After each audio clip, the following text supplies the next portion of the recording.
Hey folks, we're here at After the Whistle, and we're sitting here this evening with Connor Shell. Connor is a student at Twin Valley High School. Connor works here at BELLACINO'S 2 or 3 nights a week. We'd like to thank BELLACINO'S for giving our local students an opportunity to be able to learn some valuable skills. Connor's got something to tell everybody. Watch after the whistle. How about that? Watch after the whistle. Catch you next week. It's football season, and Rainy Richlands is here to crunch the competition. Our unbeatable lineup of cars, trucks, and SUVs will leave you feeling like a champion every time you hit the road. Whether you're driving through rugged terrain or cruising down the city streets, Rainy Richlands has the perfect ride to tackle any challenge. Rainy Richlands is the game changer you need to take your driving experience to the next level. It's your deal, your way. Visit one of our dealerships today or shop online at RainyRichlands.com. Hey folks, we're here with Carson Deal, number 48, Grundy High School. Carson is our BELLACINO'S Player of the Week. He had 7 carries for 51 yards and 2 touchdowns in a big 50-34 win against cross-county rival Hurley.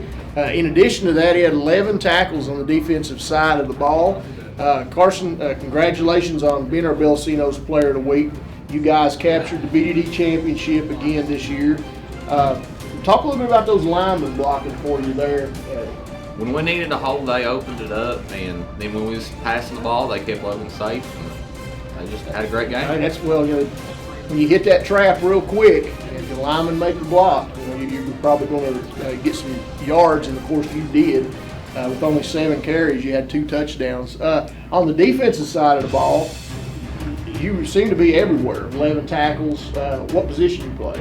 Outside linebacker. All right, well, if I'm probably having to contain the run or do a lot of stuff like that, what are you thinking about when you're playing defense, or do you even think? You just react? Just think about flying to the ball, making the tackle. Flying to the ball, get hats to the ball, that's what everybody wants to do on the defensive side. I know Coach Bartley is probably pretty excited about that you guys picked up that win, especially after a slow start. You got a big game coming up this week against Marion. You got to go over to the Hurricane House over there and play them. What do you guys have to do to get a win against Marion? On defense, we're going to have to shut down the deep threats and shut out the run up the middle. And then on offense, we're going to have to get the passing game going, and that's all right. Well, it sounds like you've got a game plan. Coach has probably watched a lot of film, and you guys are getting ready. But in the present right now, let's give you some congratulations and give you this plaque for being our BELLACINO'S Player of the Week. Congratulations. Thank you. That's what a cube is.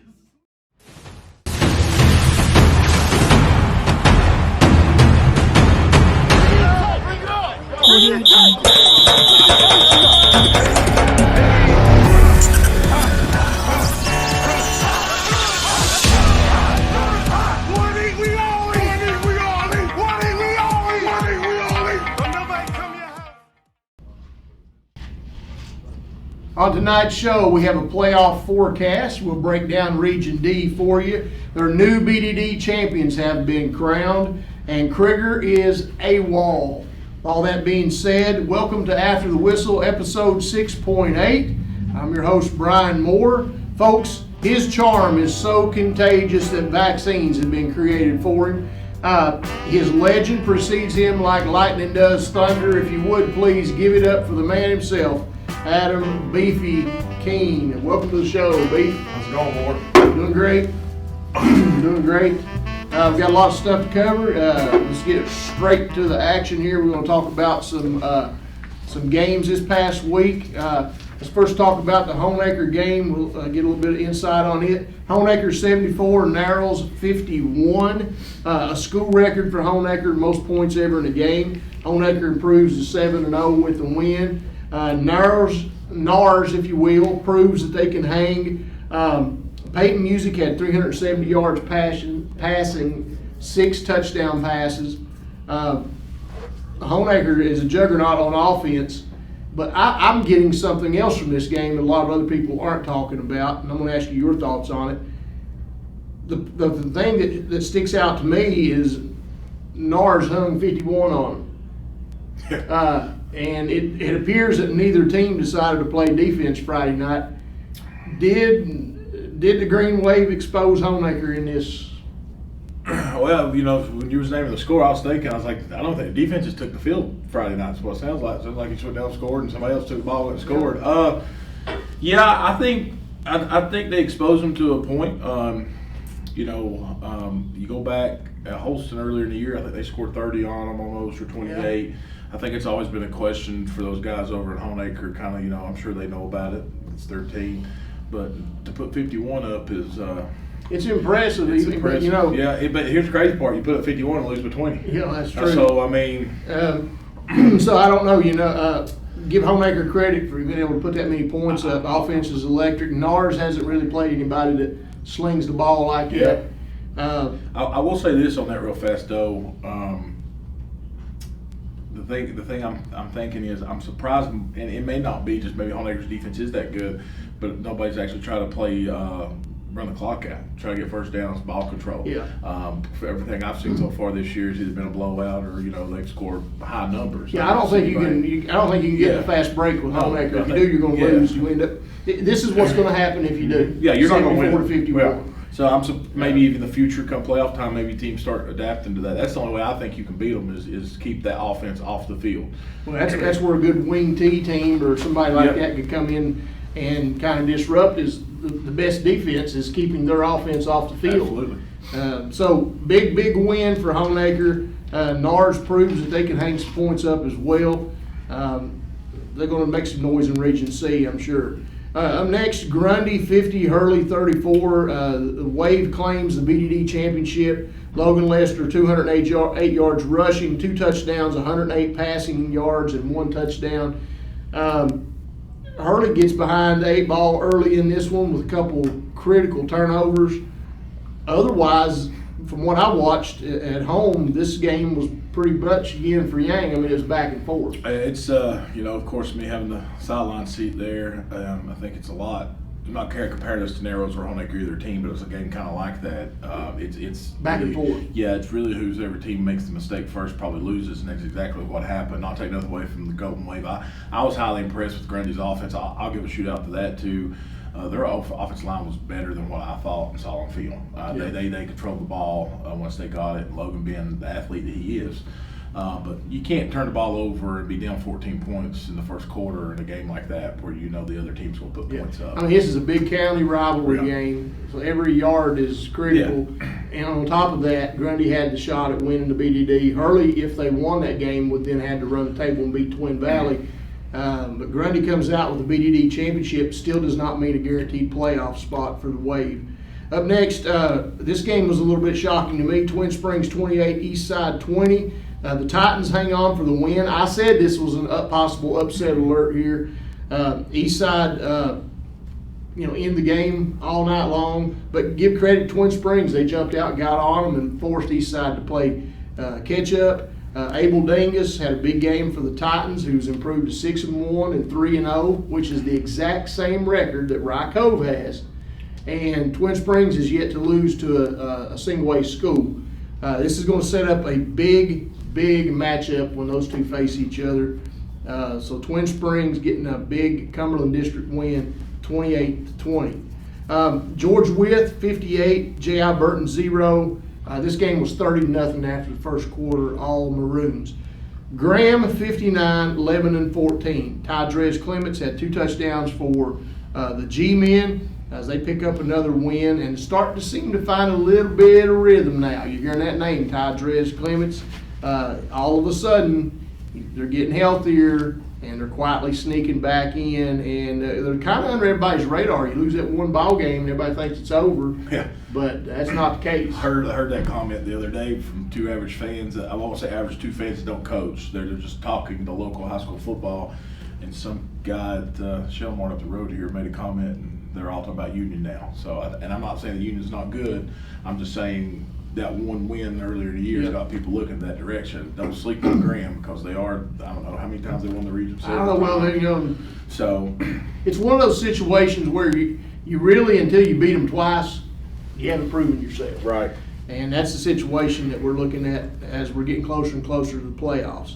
Another big win, Union 48, Wise nothing. Rayshawn Anderson and Paul Huff Anderson throwing the ball, Huff catching the ball. They held Wise County, by the way, to 37 yards total offense. That's impressive itself. Big win for them. They continue to carry some momentum as they start moving into the playoffs. Holston 60, Northwood 6. Noah Tweed had 2 punt returns for Holston for a touchdown. It's odd that you get 1 in a game, let alone 2, let alone the same player. But, Northwood was held also at only 90 yards of total offense. So Holston, one of the more solid teams in 1A. All right, Tom Walker, 43, Twin Valley 8. The Gully kid had 3 touchdown passes for Tom Walker, and the McCurry kid had 155 yards rushing. They were all over the Panthers. The only bright spot really for Twin Valley Friday night was Connor Clevenger's 85-yard touchdown return for a touchdown. But Twin Valley, as we said, after coming back from last year, playing into the games, we were talking about it at school. We've got 7 games in, got 3 games to go. We're just thankful to be where we're at and have the opportunity to play some football. Well, and comment on that too, and everybody knows us, that I know you and Coach Krieger, and I'm from Twin Valley, but being an opponent across the mountain now at Hurley, just seeing what has unfolded at Twin Valley since last year with not having a program, and now you got 2 wins this year, and you've got kids out playing, on track to finish this season. And my understanding too, y'all are pretty young, so if you just keep growing on that, but that's itself, you got to tip your hat to just keeping the program out and getting some wins. I agree. Every night that we're out there on Friday night competing is a night that we're thankful. All right, Gate City 26, Lee 19. This game was a little bit closer than I say not a little bit closer. This game was close, but I thought that it might have been flipped. I thought it might have been the other way around. Lee they're knocking on the door, but they're not quite able to come on in, if you will. Luke Bledsoe had all 3 touchdowns for Gate City. Walker Hillman had 140 yards rushing for Blue Devils as well. Tazewell 38, Marion 7, back of the Dragon Bowl champs. Tazewell has won it 4 or 5 straight years now. Bulldogs pick up a win. It's a game they should have won, and they won it. This was a big game. Grayson County 35, Bluefield 30. Bluefield had the lead most of the game. Grayson County comes back and gets a win. And I think finally people are looking at Grayson County and Region C and saying, maybe they are for real. They are the number 1 seed. They're single now, right? Yeah. Is that correct? So you might see something in a couple of weeks. You're going to see high power offense versus Grayson County and Homeacre. That would be a game. And Grayson's got a pretty solid defense. Absolutely. Well, I mean, you don't beat programs like Bluefield and not have a good football team. That's right. So, Coach Stephen James over there with Grayson County, got his team sitting, I think, at 6-1 right now. So pretty good shape, Grayson County. Rural Retreat 21, Chilhai 14. Gunnar Hagerman with a big night for Rural Retreat. The Indians improved to 4-3. This is a team moving in the right direction at the right time. Last year, it seemed like their season was reversed. They had a couple of tough losses at the beginning. It set them back. Right now, they seem to be gaining some momentum. I think they're finishing. Was the difference of what they were doing last year. And I'm not saying they didn't do good last year. They were in every game last year, 6 points. But they're not losing by 2 now. Now they're winning those, So Coach Jamie Hughes and company there pick up a big district win against Chilhai. And don't forget Chilhai, they're not anything to look past or anything like that. They're playing pretty well this year as well. Virginia High 28, Richlands 24, probably the game of the night. It was so good that assistant coach Davenport for Virginia High actually passed out at the end of the ball game due to the excitement. They had to bring the EMTs in to check him out. Everything's cool, I reckon. First time I've heard of that one. But he got his heart rate down, stayed with him there for a while. It's the first time since 1970 that Richlands is 0-7 at this point in the season.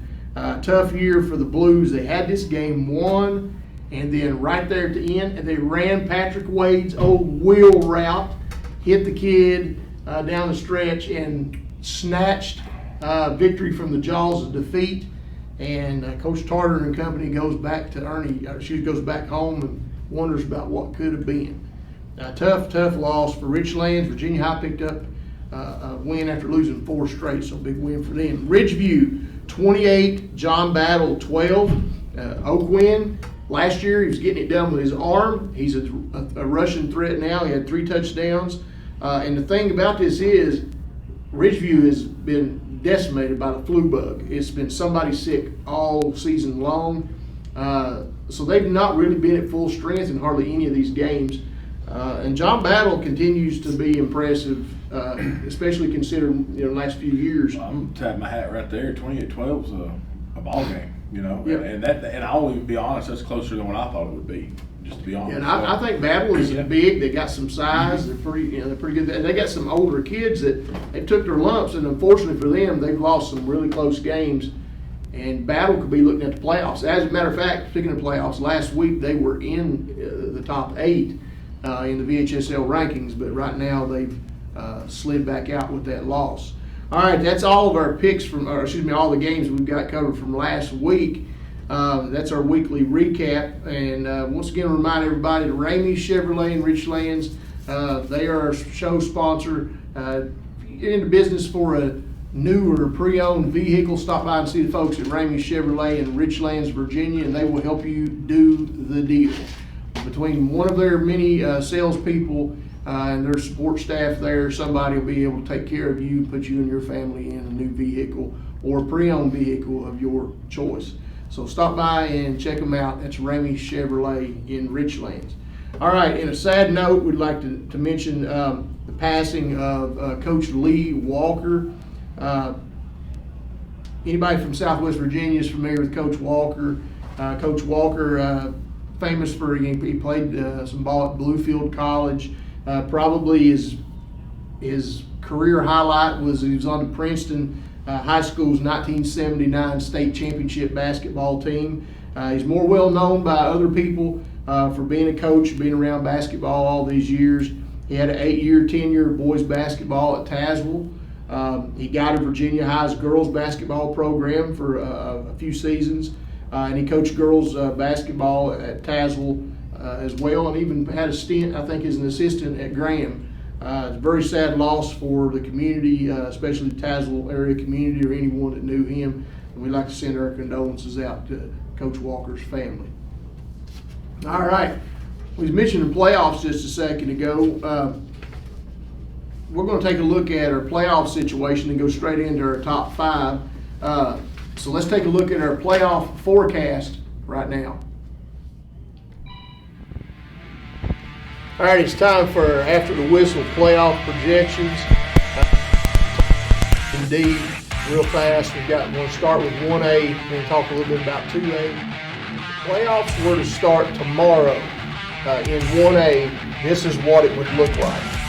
Potential playoff matchups would have Chilhowie at number 8 traveling to Homeacre, number 1. And then in the same bracket, you would have number 5 Rural Retreat traveling to number 4 Patrick Henry. Now, if you take a look at that bracket there, we like Homeacre over Chilhowie early on. The Rural Retreat PH game could be very interesting. The fact that it's at PH would probably give them a little bit of a nod. This could be a really good game. It's also a rematch of the regular season game. The winner of that would go on to face Homeacre. I would like to see Rural Retreat get a shot at Homeacre. I'm not sure if they'll be able to pull that out, but that's going to be interesting at least to see how it plays out. So right now, number 8 Chilhowie would travel to Homeacre, and number 5 Rural Retreat would travel to Patrick Henry on that side of the bracket. And the winner, of course, coming out of that would go to the Region D Finals. On the other side of the bracket, you'd have number 2 Ryco, and number 7 Holston will be traveling to Ryco. And then in the other game, you would have number 6 Grundy traveling to number 3 Twin Springs. So right now, as everybody is sitting, this is what the playoffs would look like if they started tomorrow. Of course, there's 3 weeks left, and there's a lot of things that can happen. We're going to keep an eye on this for the next 2 or 3 weeks to see how it starts playing out. Homeacre's already a lock for number 1. There is a couple scenarios that would prevent him from getting it, but it's going to take an upset to make that happen. And Ryco, that big game with Twin Springs is going to come in to play a big factor possibly in the seeding on the other side of the bracket. If Rycove comes up and loses that game, it changes this bracket considerably. So we'll just have to play it out and see. But right now we've got number 7 Holston traveling to number 2 Rycove, and number 6 Grundy traveling to number 3 Twin Springs. We like Rycove coming out of that side of the bracket, and we like Homeacre up top. We think it's going to be a Homeacre-Rycove final in the D1. Now let's take a look at D2. Playoffs will start tomorrow with D2. Number 8 Lebanon would travel to number 1 Union. Numbers on the same bracket, number 6 Lee would travel to number 3 Ridgeview.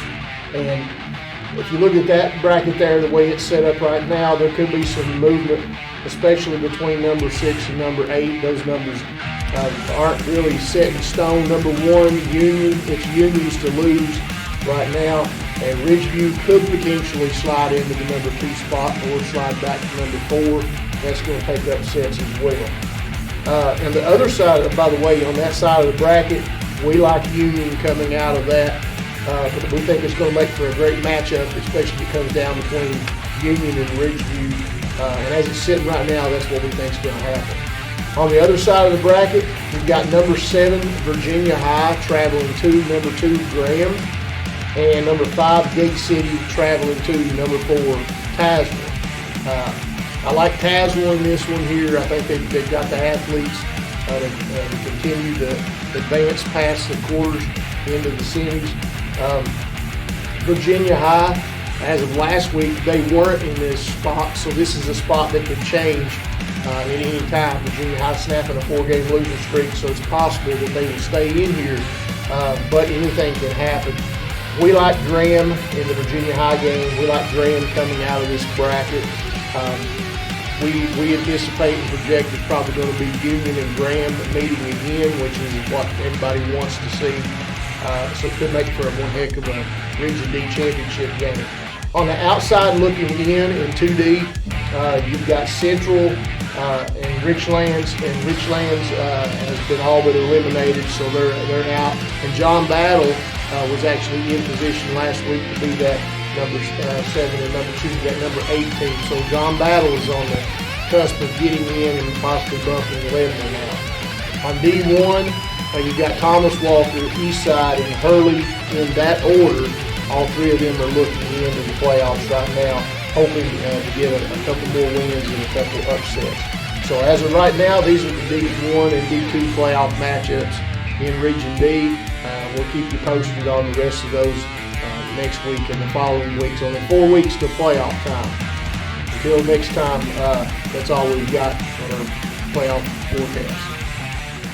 All right, so there you have it. That's our playoff forecast. About 4 weeks out from playoffs.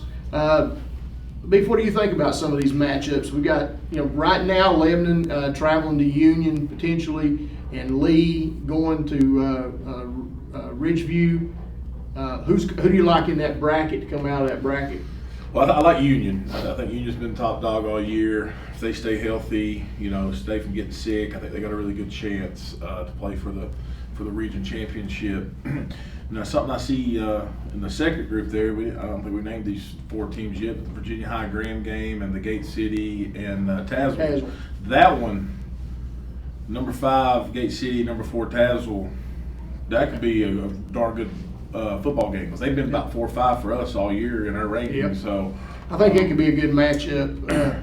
I don't think either one of those teams is going to come out on top. I don't think Virginia High was actually on the outside last week, and after this week's ratings, power ratings came out. John Battle slipped out, Lebanon slid in, and Virginia High dropped down to 7. Virginia High, I don't think they've got anything to compete with Graham right now. Right now, it's looking to me like I'm going to say Union Graham as well, but things can change over the next couple of weeks. A team that's I don't see anybody on the outside that's got a chance to get in and do anything. Battle could probably get in, but I don't think they've got a chance to make any noise or anything. If you're going to, and we could say this because they are 1-2 and they've been 1-2 for multiple years in the region, always competing is Union and Graham. But if I had to make an argument and say, let's say somebody does get upset, I kind of like the Bulldogs. They can score. They've got the athletes. Turnover, yeah, they got the athletes. But outside of that, I still think it comes down to Union Graham. I think the dark horse in this bunch is Ridgeview. Yeah. I mean, they're the one that could. I mean, they could end up winning this game if they get to the finals. I think they beat Lee if they end up playing them, and I could see them beating a Union. Well, that was 21-14 a couple weeks ago, and I think one of the first touchdowns was the first play of the game. So, it wasn't like they went in there and scored 21 and couldn't stop them. So, I think there's some interesting matchups there. I just think it comes down to Union Graham, athletes, just two solid, good football teams, and I think Tazewell and Ridgeview are very close too. I think they're similar to each other, Ridgeview and Tazewell. All right, so like I said, as of right now, we don't know, but this is what we're looking at right now. All right, let's take a look at 1A. Right now, 1A, we've got number 8, Chilhowie, would be traveling to Homeacres playoffs for tomorrow. And then you've got Rural Retreat and PH in that 5-4 matchup. And I think out of all of these games here, that's the one that's worth the price of admission. I'm not saying the others aren't, but that's the one I would go watch if that ends up being a matchup. Rural Retreat and PH. I still see Homeacre coming out on this one, but it could be very interesting if PH gets another shot at them. I'd like to see that Rural Retreat defense get a shot at Homeacre as well. Then you got Holston and Rye Cove, Holston traveling to Rye Cove, and Grundy traveling to Twin Springs. I think Grundy can move the ball on Twin Springs if they end up with that matchup. I actually think that's the matchup where if I'm Grundy or Twin Springs, I'm liking who my opponent is. Absolutely. And my chances to advance. Yeah. And I'll say this, I made a comment earlier before we started our show.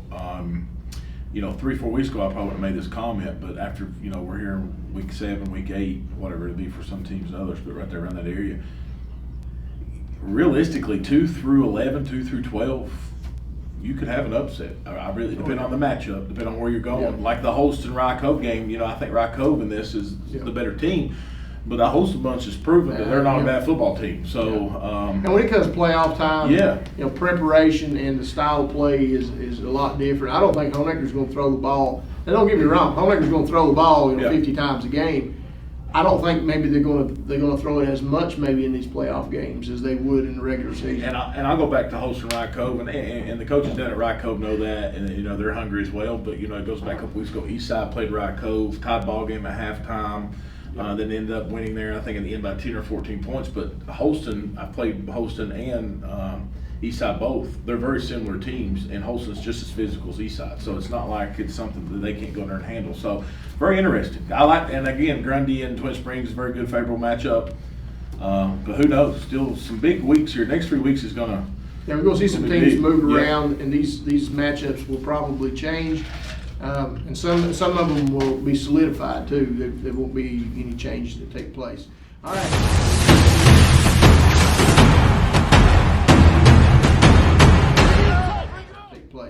All right, so let's take a look at our 1A and our 2A top 5, and then our Southwest Virginia top 5. I'll run down mine real quick from 1A. Right now, number 5, I've got PH back in my top 5. I've got Twin Springs at number 4. I got Holston at number 3, Rye Cove at number 2, and Homeacre sitting at number 1. What about you? I have. I'm actually going to give a little love to Rural Retreat. They came out last week, got a win. Maybe wouldn't blow out fashion, but I think confidence-wise for them to get that win against Chilhowie, that being a big rival game through the years, I think that's just going to keep the momentum going. At 4, I'm going to have Twin Springs. And then at 3, I like Patrick Henry. Patrick Henry, they're not going to go away. Last year's runner-up, got some talent over there. I think there's a solid 3 pick. Rye Cove's at 2 and Homeacre's at 1. And I will say this, Holston's not in my top 5, but Holston is a top 5 team. I like Rural Retreat right now as well. Well, it's kind of like whoever's hot at the moment. Yeah. All right. Which you could argue that Holston scored 60 this week. Yeah, they're not a bad football team. All right, so 2A, my 2A top 5, I got the Bulldogs in it. Tazewell Bulldogs coming in at number 5. Gate City Blue Devils at 4. I think those two are interchangeable. Number 3, I've got the Graham G-Men. I'm still holding out, but I think things are, the cream, as the Macho Man says, is starting to rise to the top. Number 2, I got Ridgeview, Wolfpack, and at number 1, I've got the Union Bears. What about you? Yeah, at 5, I got Gate City. 4 is Tazewell, just kind of like you said. I just like Tazewell's offense right now. That's why I have them at 4. They've been putting up some points lately, moving the ball. At 3, I got Ridgeview. I'm going to move the Graham G-Men up to 2. Had them at 3 a couple weeks ago, but they're starting to get hot, starting to get warm, and I think they're biting at the bit to maybe get another chance at Union. So I think they're at 2. And then, of course, the Union Bears, they're at 1 for me right now. But I'm going to speak for Krieger a little bit since he's in Con. I don't know where he's at right now. I think he would say the Graham G-Men would be his favorite, I think. Oh, yeah. No doubt about it. All right, that's our 1A, 2A top 5. Now let's take a look at the after the whistle. Southwest Virginia overall top 5. Coming in at number 5, we've got the Rye Cove War Eagles. Number 4, we've got the Honaker Tigers, 7-0, still undefeated. Number 3, the Graham G-Men. Number 2, the Ridgeview Wolfpack. And our number 1 team in Southwest Virginia for this week, the Union Bears. All right. Well, that takes care of our top 5. It's football season, and Rainy Richlands is here to crunch the competition. Our unbeatable lineup of cars, trucks, and SUVs will leave you feeling like a champion every time you hit the road. Whether you're driving through rugged terrain or cruising down the city streets, Rainy Richlands has the perfect ride to tackle any challenge. Rainy Richlands is the game changer you need to take your driving experience to the next level. It's your deal, your way. Visit one of our dealerships today or shop online at RainyRichlands.com.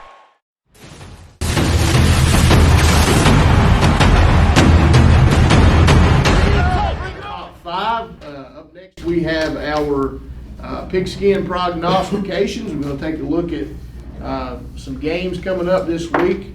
Last week, our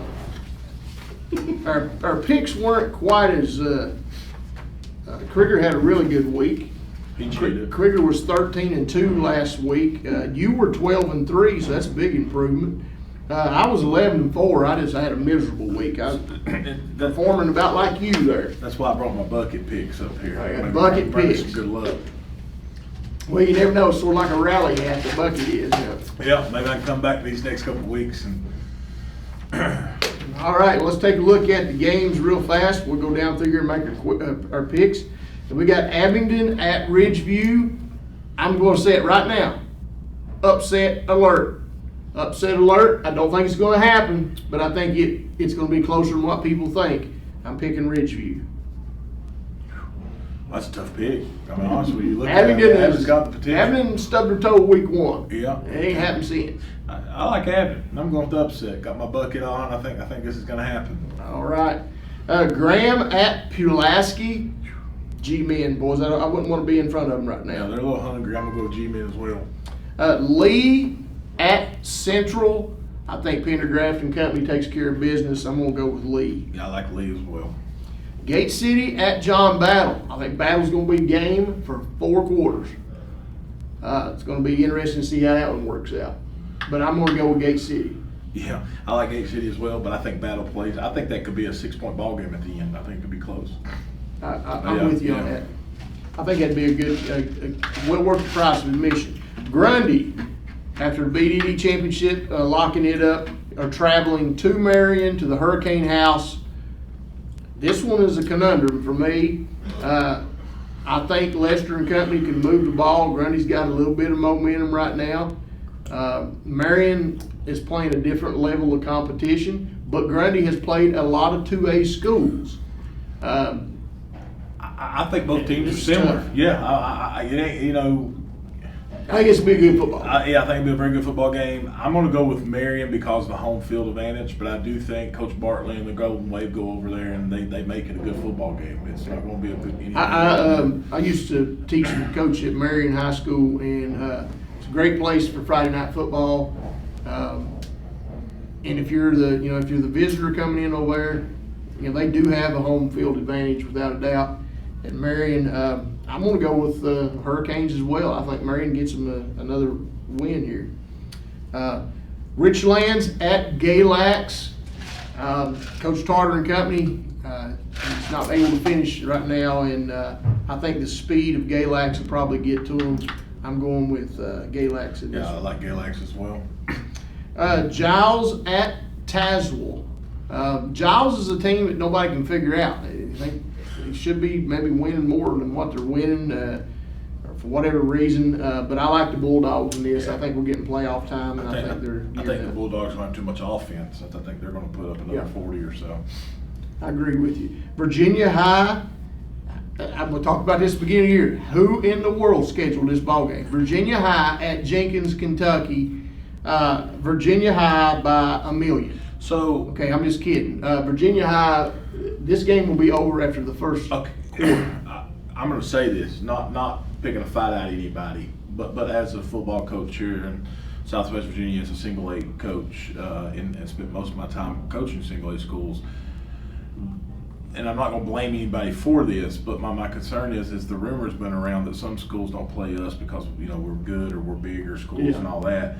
So for Jenkins to play Virginia High, I don't get it. I don't get who benefits from what, and I don't mean that to be rude. I think the situation was Virginia High was desperate for a ball game. Jenkins also needed games. They reached out to each other, and they just right. And I don't mean that to be negative to either program. It's just if you know sports, it just doesn't make sense to play that game. But yeah, Virginia High. I mean, this is I don't know.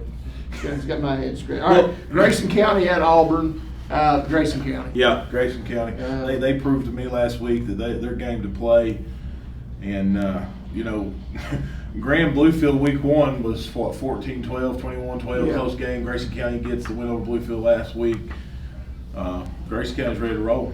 Holston at Johnson County, Tennessee. Going over to Mountain City. Holston is just right across the mountain. Don't know much about the Longhorns, but I'm going to pick Holston in this one to get the win. Yeah, I like Holston as well. All right, Eastmont at NARS. NARS is just at another level right now. Eastmont, I don't think can compete with them, so I've got NARS in this one. Yeah, I like Narrows as well. Or it's NARS. NARS. I call it Narrows, but we're called NARS. Tulsa, West Virginia, traveling to the Clift at Hurley. I think the Rebels bounced back big from this past week. It's homecoming week. I'm taking Hurley in this one at the Clift. Do I need to even ask? Well, yes and no. It's kind of a running joke because I told my team I was going to take Tulsa because they're not playing very well, trying to make them mad. But I think being at home, boys are ready to roll. They know what they face. This is a big game for us. That's playoff implications. Well, I'll basically just say, if you're going to get in, you got to win. If you lose tomorrow, you're not getting in. And we have 14 seniors. I think they understand that. So, we'll be game. All right, Twin Valley at Riverview, West Virginia. The Panthers, they picked up 2 wins this year, going into hostile territory over in West Virginia. You're already down 14.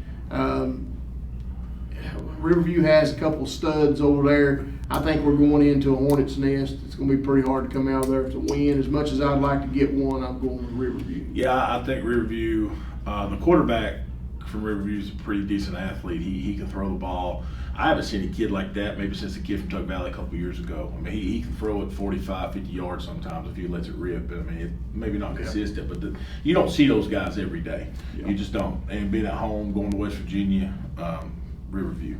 All right, Tom Walker at Eastside. This has got the makings of a pretty good game, I think, in the first half. But I think Eastside's going to pull away with this. Eastside's pretty solid. I think Eastside's going to be more physical, not take a shot at Walker. Eastside likes that game now where they line up at that tee and they just run it at you. Yeah. And I think Eastside over time will come out with the W. All right, Rye Cove at Chihai. This actually would be a good ball game. Chihai's going to put up points. Rye Cove's going to put up their share of points. I think you're looking at a 48-32 kind of ball game here. I think that, as you call that upset alert, maybe not be super high. But I think if you're Rye Cove and you go to Chihai and you turn the ball over early and you let them keep momentum in that game, you may end up in a dogfight in the fourth quarter. That's true. That's true. I'm going to go with Rye Cove because I think they're a very solid football team. But I wouldn't be shocked if that's not a real close game at the end. All right. Hancock County, Tennessee, traveling to Twin Springs. I think the Titans go 7-1 here. Yeah. With this win. Go Big Red. Honaker at PH. This has got the makings of a good one. This is a game where if PH does what they do, Yep. run the ball, they could keep Honaker's offense off the field and maybe slow that passing game down a little bit. But for me, when I look at this, I think if Honaker comes out and it's like lightning and they strike twice and PH has to play from behind, they can't run the ball like that and catch up. It's got to be one of those that PH scores first. And I don't mean that in a negative way. It's You good got to style. get in the end zone. You Yeah. got to score first, and you've got to dictate when they get the ball, when they score. Because if you let them ahead of you, you're playing catch up. I don't know if there's a team. I don't know if there's a team in single A in this region that could play catch up with that offense. So, So they're built to do what we think needs to be done to beat Honaker. And the coaching staff, both coaching staffs are really good too. Yeah. But I think they're going to both have a really good game plan. But I like the Tigers. I think they can score. I do too. I remember several years ago, back in 2001, when I was at Honaker, and we took we took Heath Miller. When we were undefeated, we went into PH over there, and we went into halftime barely. We was up 6 points at halftime, and managed to claw our way and get out of there. Yeah. So, I'm saying PH is. I mean, we were a pretty good football team. Anything can happen. I think, and I'll make this comment on that real quick and I'll be done. I'm interested to see Friday night in that game.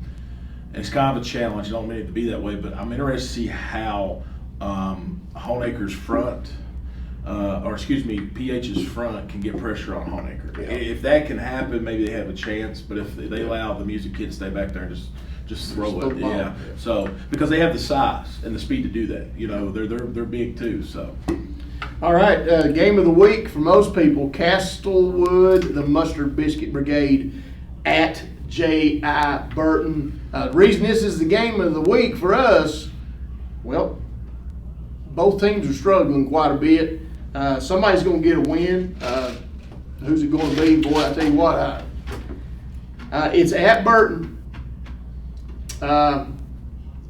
Castlewood has shown that they can score some points. They do like to throw the ball, which can be an Achilles heel for a lot of people, but they are on the road. This is tough to pick here. I don't know. You want to go first? Or you want me to? I'll go first. Okay. I'll say this, and this is why I'm going with this. No shot to Castlewood. I think Burton gets their first win, and here's why I say that.